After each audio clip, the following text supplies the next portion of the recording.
Ladies and gentlemen, welcome to the Horsemanship Journey podcast. My name's Shane Jacob, your host, and I appreciate you taking your time to be with us today. Don't forget to check out Stable Living at the Horsemanship Journey, our online coaching program that uses principles seen in horses to help teens thrive through the transition to adulthood and continue to thrive as adults. Today, we have I'm excited for today's episode. We have a special guest. I'm proud to introduce Dr. Michelle Maidenberg. Michelle has over 30 years of clinical experience and has had the honor of helping countless individuals transform their lives. She uncovers the core of emotional avoidance and anxiety that gets in the way of individuals living their best lives and the lives they want. She is an accomplished speaker, an author. Michelle, that's a pretty short introduction for all the things that you've accomplished, but thank you for taking your time to be with us today. Thank you for having me. I appreciate it.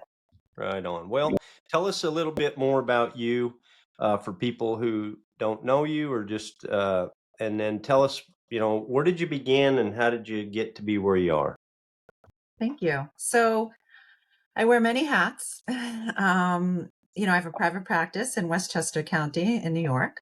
And then I also am the founder of a nonprofit called Through My Eyes, THRU, and it offers free clinically guided videotaping for chronically medically ill individuals who want to leave a video legacy for their children and loved ones. So I've done over 300 videos, which has been really incredibly meaningful. I'm actually looking to restructure, so looking for partners and anybody who's interested. I really want to expand it so it's more nationally based. That's really important part of who I am. I teach at NYU. I teach a class on integrating mindfulness practice into clinical practice, which I love doing. And my new book is Ace Your Life, Unleash Your Best Self and Live the Life You Want. And it's predicated, ACE stands for Acceptance, Compassion, and Empowerment. And I actually just produced the audiobook and I narrated it, which is very exciting. And then my side jobs is I blog for Psychology Today and I publish an article, every month or so. I'm almost up to 2 million readers. So I'm really excited about that. I'm just published something on Monday on trauma. And I also have a YouTube channel and I publish a new guided meditation every Thursday morning at 11 a.m. So like I said, I do a lot of different things. Wow. You got a lot of stuff going on. I do. All good things. Would you just begin by telling us about the emotional avoidance, and what is it? What do you tell us about that and how it shows up? Sure. So I did, several years ago, a TED talk on circumventing emotional avoidance. And what that means, because it sounds a little ambiguous, is we avoid discomfort and negativity. Now, what does that mean? Our brains are wired and our neurocognition is wired to protect us from danger and discomfort. Now, when we say danger, it's perceived danger. Sometimes it's actual danger, but sometimes it's actually perceived danger, what our brain thinks is dangerous. That could be an association that we have from our childhood.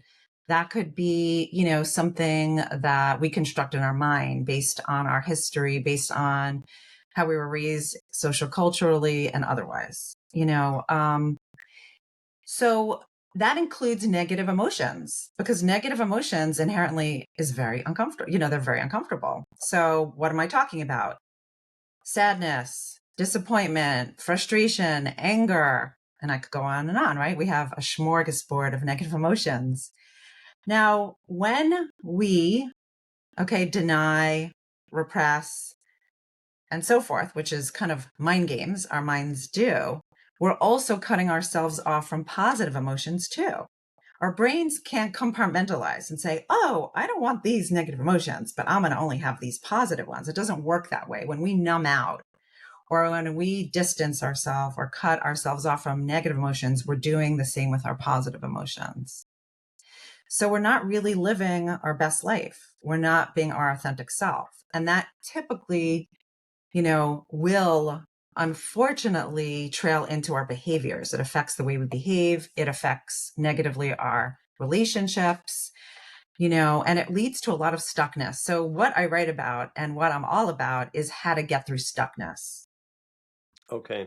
I have a question in that. So you Sure. said when we numb out or when we something, you can't experience the positive. So I think I have a grasp. I understand that when we numb out, we kind of don't feel anything because we're That's right. numb.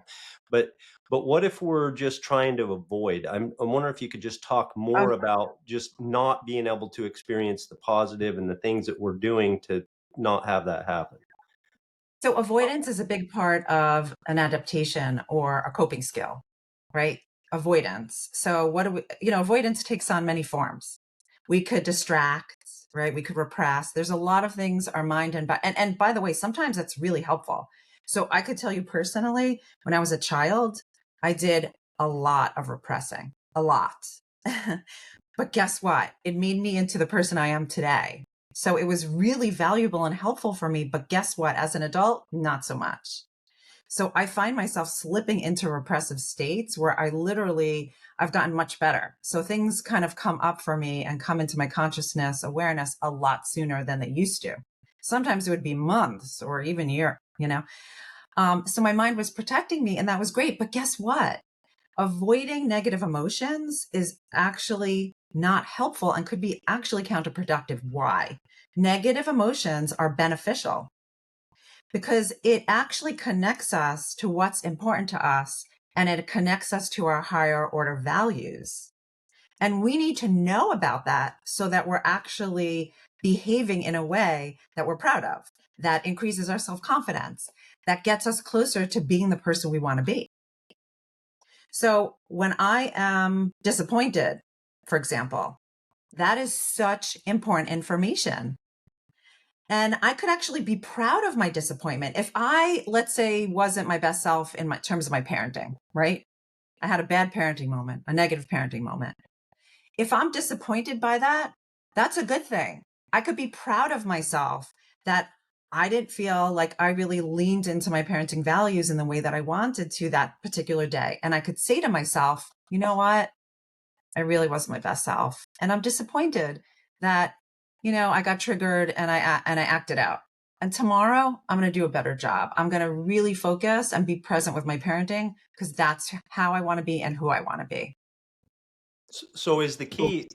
I mean, it seems like for most of us, man, our it's not just what our brain is feeding us to try to be comfortable and try to avoid pain. It's not just that, which is however big Hmm? that is. On top of that, it seems like we kind of have conditioning that says you're supposed to feel good. The goal is to feel good all the time. And the idea that to hone in on the negative, it just doesn't seem to be too popular. Even if we hear it, that doesn't sound all that appealing on the outside. It doesn't feel good either. It doesn't feel good. I mean, who wants to sit with like being disappointed in myself? That feels awful. That leads to me perseverating. That leads to self-doubt and etc. But it depends on your mindset, right? So I could actually sit there and say to myself, I'm so proud of myself that I'm disappointed. Like, would I want to be okay with this? Would I want to be okay that I acted out of my child? No, I'm so proud of myself that I'm disappointed by this because that shows that my parenting is important to me. And that shows that I don't want to be living this way. That's not okay. I don't want to be living in this mediocrity. I actually want to improve and enhance my parenting. And I could then go over to my child and say, you know what? I'm so sorry. I really wasn't my best self. And I am going to really try to be better. I'm going to make an effort to be better because you deserve better. I deserve better. I deserve to be proud of myself. You deserve a mother who's more attentive, let's say, right? So there's a trickle down effect. And the only way that we act on behalf of our best selves is if we have increased confidence, if we have self belief, if we have self love, if we have self compassion, self efficacy. That is the only way that we're acting on behalf of being our best self, not when we berate ourselves, beat ourselves up, etc., because it leads to self-doubt, it leads to self-deprecation, and on and on.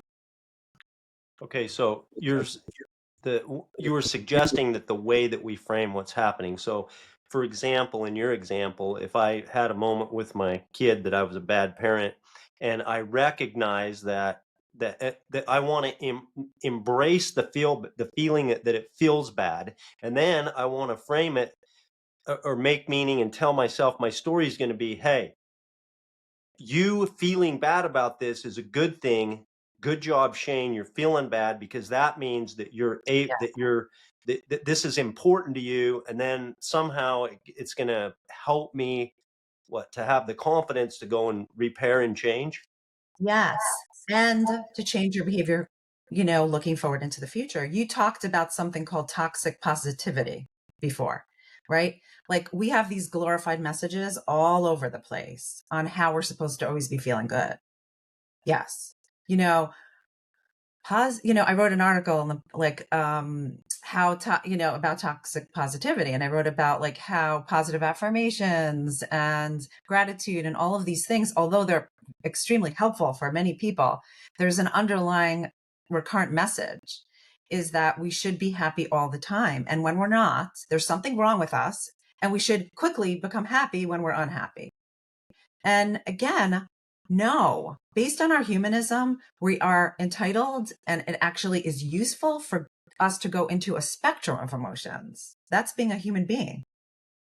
We don't have to push it away. We don't have to deny it. We don't have to distract from it. We need to embrace it because that is what contributes to our humanity. That is such a big and not really. I mean, do you find that people embrace it? Because I mean, I don't think a lot of people are really focusing on this. No, I have to tell you, when I give my patients permission to feel how they feel, to think how they think, and letting them know that they don't have to act on behalf of their thoughts and feelings, but rather their values, and their behavior is the only thing that they're in control of. I have to tell you, literally, I see people like it looks like bricks were lifted off their shoulders. I'm not kidding. And when I embrace that, when I learned that, and I've cultivated my life around that, wow. I mean, I'll give you an example that happened to me yesterday. I was talking to a friend, and they told me that again, talking about parenting, they told me that they had this parenting thing that happened. And I felt like pretty awful for them, right? And I'm a professional and I have all this knowledge, and right, I was trying to be helpful and useful. And I got on the phone with them in the evening, and I started to ask them about this thing that they brought up in their text. And they became extremely anxious. And they were like, I don't want to talk about this. I'm about to go to sleep. And then I'm not going to be able to fall asleep because this is going to be on my mind. This is not the time to talk about it. And then like bit my head off. And I sat there, and of course I felt very wounded, and I felt like the wind was knocked out of me because all I'm trying to do is be helpful. Right. And I got off the phone, and then they tried to like engage me in conversation, and I just could not. I was like, no. So I said, oh, you know what? You seem tired. Like, go to sleep. Right. And when I got off the phone, I started to write a text. My first text was, how could you talk to me that way? And I was just trying to be helpful. Right. And then I deleted it. And then the second text was, again, like it had a flavor of that, like blaming. Right. And then I stopped and I said, human beings are imperfect. I said that to myself. And my upset and my woundedness, okay, is connected to my value of friendship and kindness. And I'm happy that I'm feeling this way because my friendship and my willingness and my desire to be helpful is so formative to me that getting that kind of reaction was wounding. And I wrote back to them and I said to them, I am so sorry that I brought this up. Of course, I never would have done that if I knew that it would have resulted in you feeling anxious before you go to sleep, and I really hope you sleep well, and I'm happy to talk to you about it when it's a better time. Wow.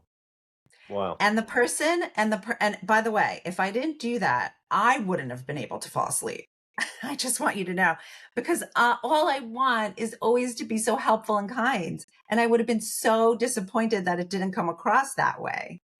Right. And then I upset the person. And then and then also with the anger, like, how dare you talk to me that way? Like, like you should know my intentions. You know me, and like you should be able to read my mind. And how dare you? Right. Like the ego takes over too. And I got a text back.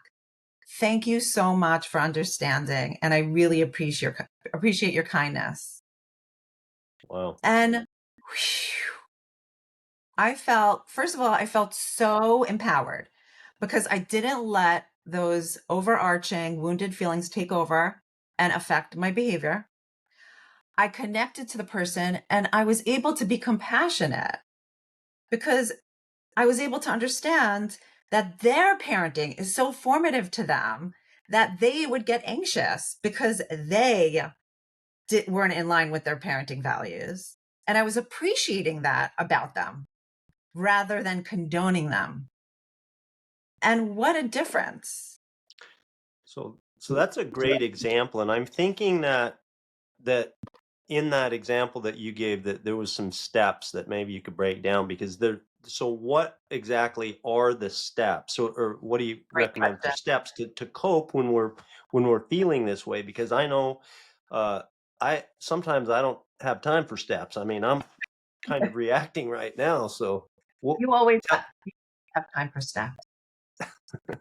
tell us about that. Relationships are important to you. You have time for steps. And by the way, what I just told you took all a matter of like 5 minutes. I'm not even kidding because it's not intuitive.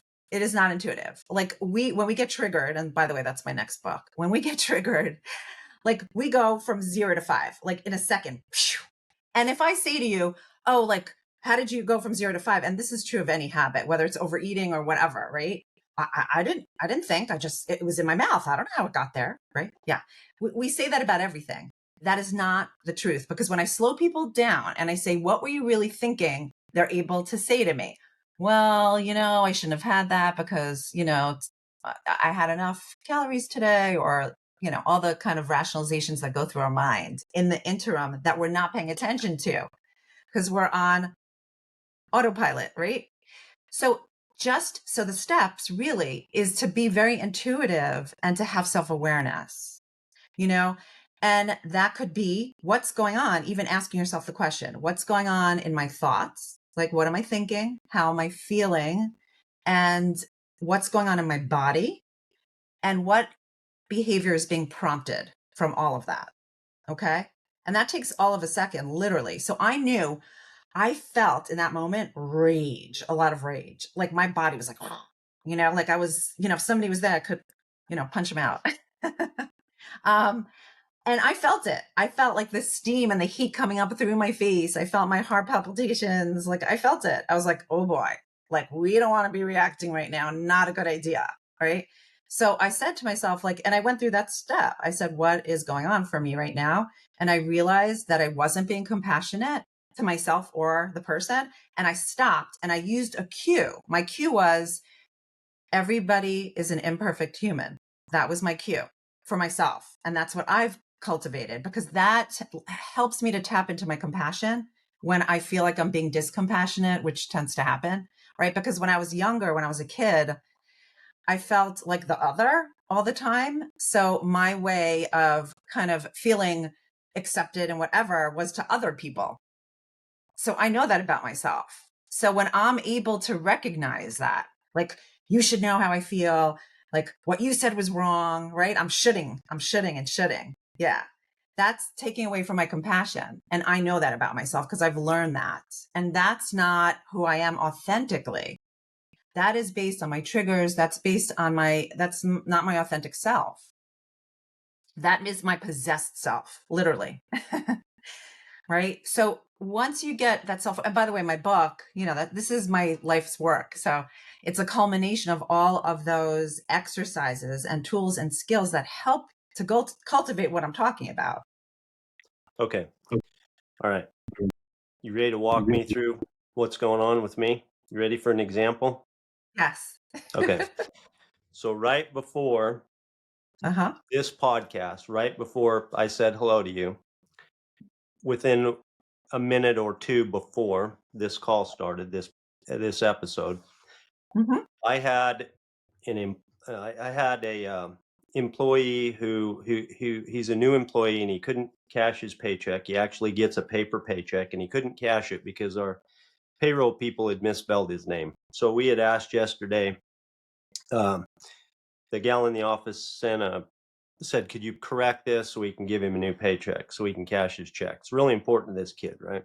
So she fired back this morning. They said, "Well, she the lady at the payroll said that, I've corrected it and you shouldn't need anything else," and some big long thing, but she didn't send a new PDF that we could give him a paycheck. So I got on the phone with her. Now I have 1 minute till podcast time. The kid's out here was really important, and he needs money, And so my conversation to her is not how I got off the phone. I was short and I was super reactive. She said, "Well, most people, whatever she said, most people don't use a PDF check to cash a check," and I just kind of lost it. I'm like, "Look, I need this now. It's misspelled. It was your thing, not our mistake. I need it now." And so what happened, okay, now I'm getting off the phone. Now I'm 1 minute and I'm looking at myself going, I was super short. I was super rude. I ended the call, goodbye, click. And it's not how I want to present myself. So now I'm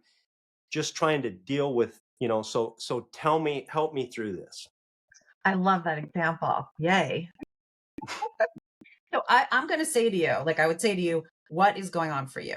Like, how are you? What's your thoughts? What's your feelings? Right? What's going on in your body? Right? And what's prompting the behavior? And I would kind of slow you down. Right? I would like literally in the moment, slow you down. Okay. And then I would say to you, right? There's pain in values and values in pain.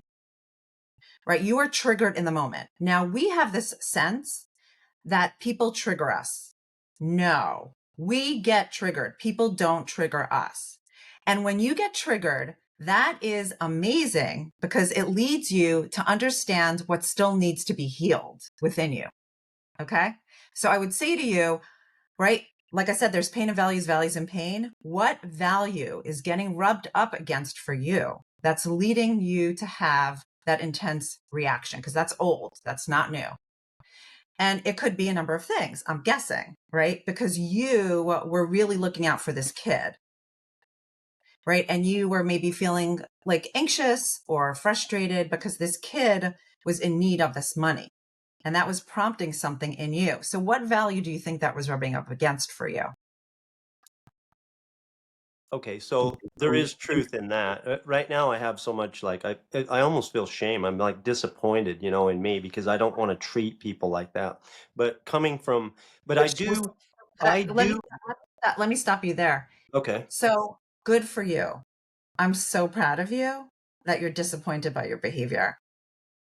Because that really exemplifies what a caring, kind human you are, that you want to be respectful towards others and that you're not okay with being rude and disrespectful. So, all the power to you.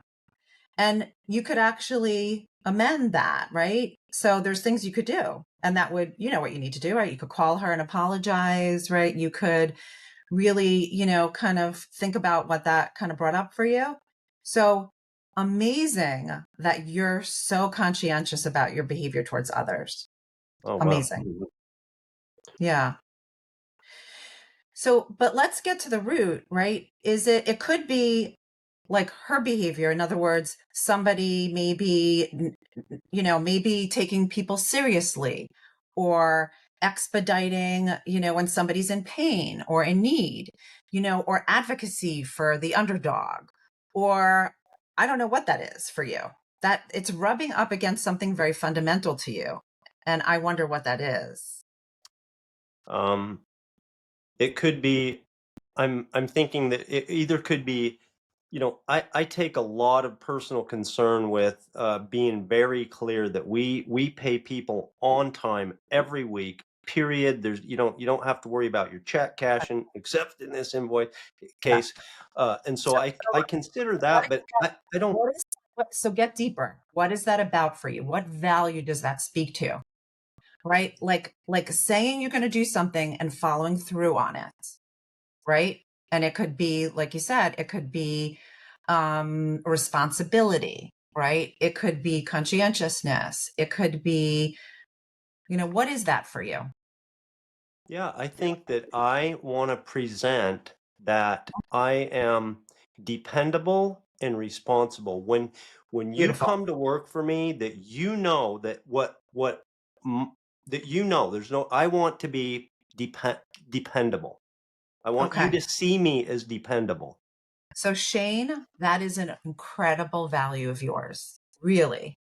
Yeah. I mean, to be dependable and responsible, gosh, everyone should be that way. That's amazing, right?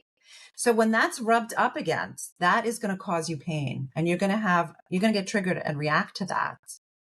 So if you were to circle back to her, right, you can say that. You could say, God, you know what? I'm so sorry for being short with you.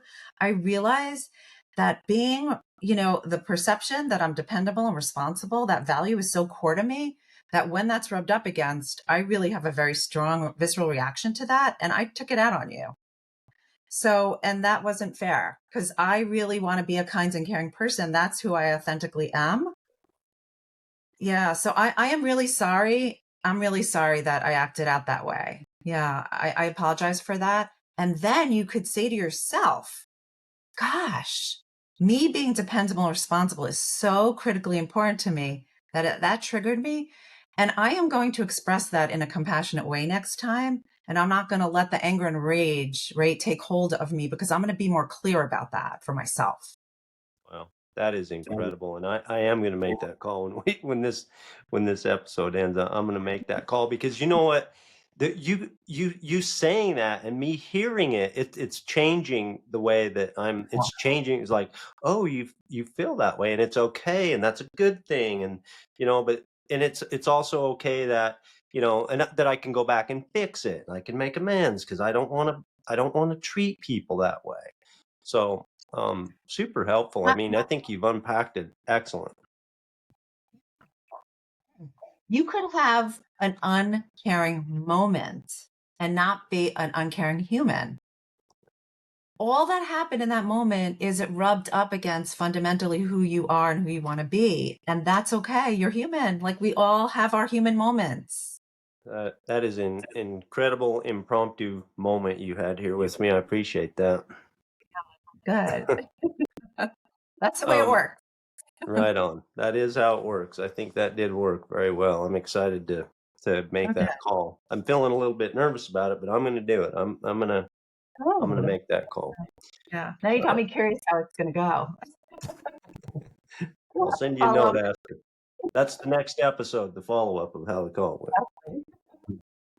Um, Michelle, I've kind of talked a little bit this, and you kind of went through this in my example of going through this impromptu deal here today, which I really appreciate. But the question is like, what are the steps? How do we cultivate this self acceptance and self compassion to be able to, increase our well being? Yeah. So again, that is my entire book. And I talk about the barriers. A lot of my book is research based. And then, of course, I add a lot of skills and tools. Acceptance, we kind of think of acceptance because that word sounds a little bit, again, ambiguous.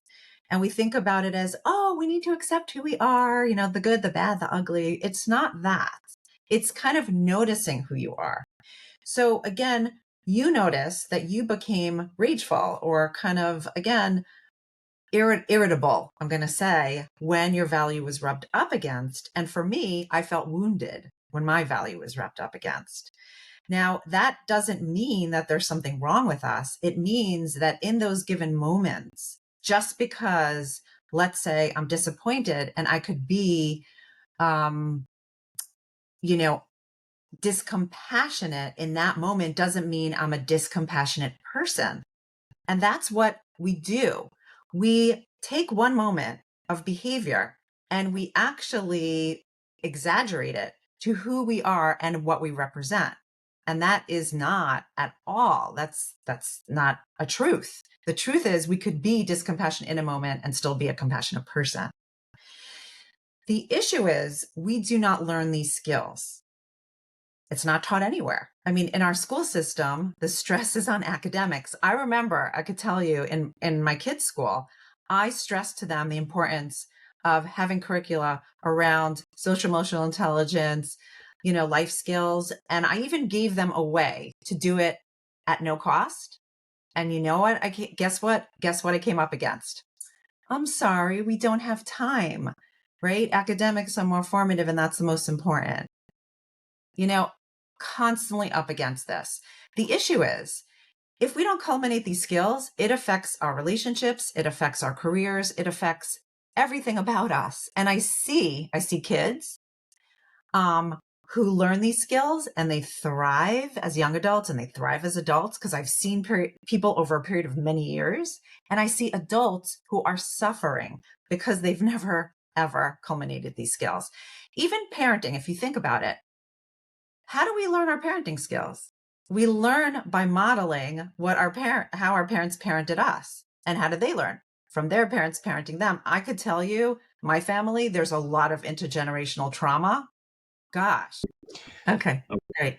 Michelle, I have a question about this, and that is, are you saying that, when we do behavior that we wish we didn't, okay, rather than say to ourselves, oh, I'm such an idiot, I can't, I'm flawed, Yes. I this, I that. I mean, is there ever a time that we simply did bad behavior, or are you suggesting that every time that to tie it to in order to give ourselves compassion, to tie it to a value, and that we can do that every time?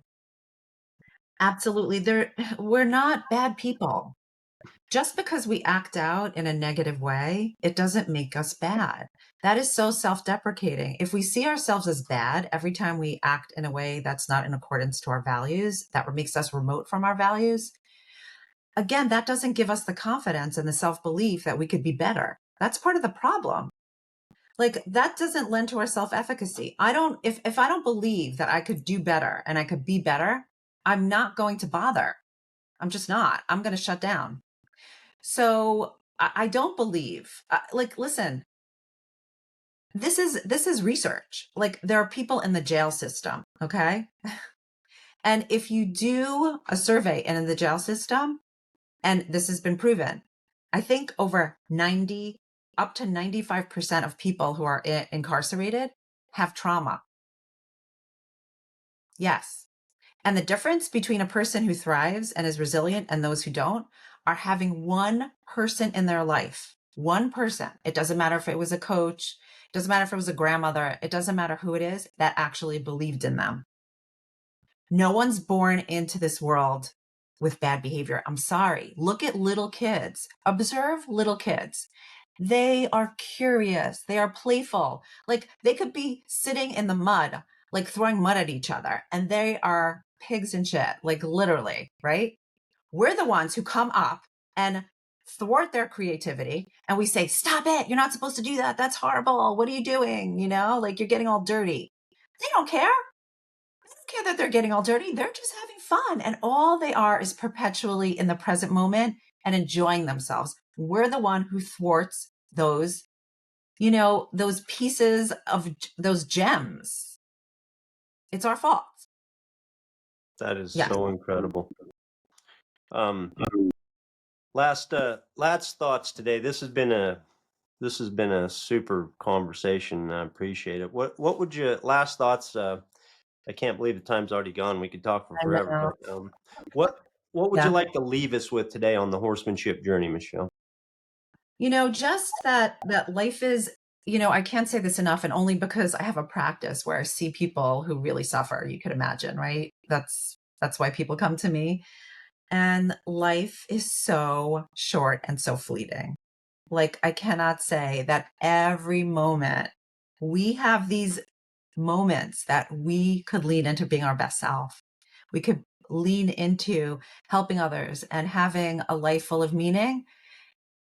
And we could always make improvements. Like we're all works in progress. And I encourage people. I always say, like, and I feel proud of this. If I died tomorrow, I would die with a smile on my face.